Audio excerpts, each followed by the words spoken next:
2018 Volvo XC40 First Drive Review, the Masspirational crossover. Volvo spent decades producing sensibly sensuous sedans, blocky topped roof coupes, slightly awkward hardtop convertibles, glass-backed shooting brakes and even a couple of ostensible sports cars. But if you ask average Americans about the brand, they'll tell you that the Swedish company is best known as producers of safe, reliable family haulers.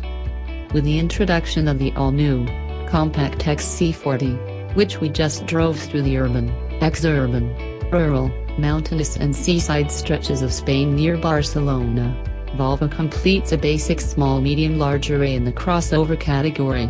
This gives consumers the range of choices that often, but in no way always, conforms to the before, mid and fully submerged stages of their familial development. It is on the inside, as with all contemporary Volvos, that the XC40 truly distinguishes itself. If the large 90 series crossover brings composed, executive realness, and the medium 60 series crossover brings cool mom savvy, this small 40 series vehicle is a bit more van life in its essence. Not only in terms of all of the dedicated, built-in cubbies for your daily essentials, but also in terms of the optional 1970s-inspired colored velour interior inserts on the floor, door panels and center console.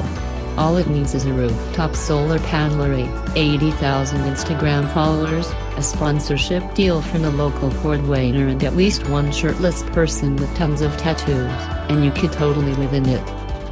In terms of actual human driving, the XC40 is totally fine.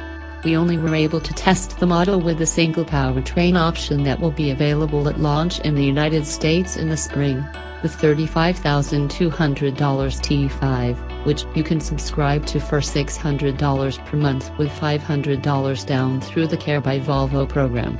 This hosts the brand's singular engine, a 2.0-liter turbocharged four-cylinder, in this tune producing 250 horsepower and 258 pounds-to-foot of torque.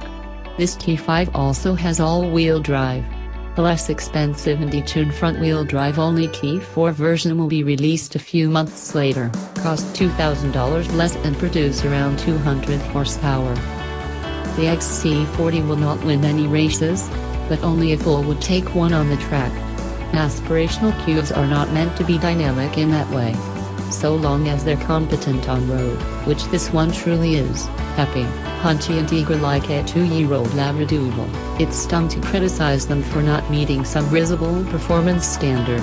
That said, the more potent version that we drove will hustle to 60 miles per hour in just more than 6 seconds, a couple ticks slower than an X3 or a Q5. But a few ticks faster than an X1 or a Q3, in case you want to be selective about which other childless couples to race for pinks on your way to the 365 market to stock up on stuffed feta chicken breasts. No. But if we're going to be basically living in this thing 4 hours a day because the only house we can afford is 2 hours away from the urban center where we work, then don't we deserve some minuscule moments of pleasure?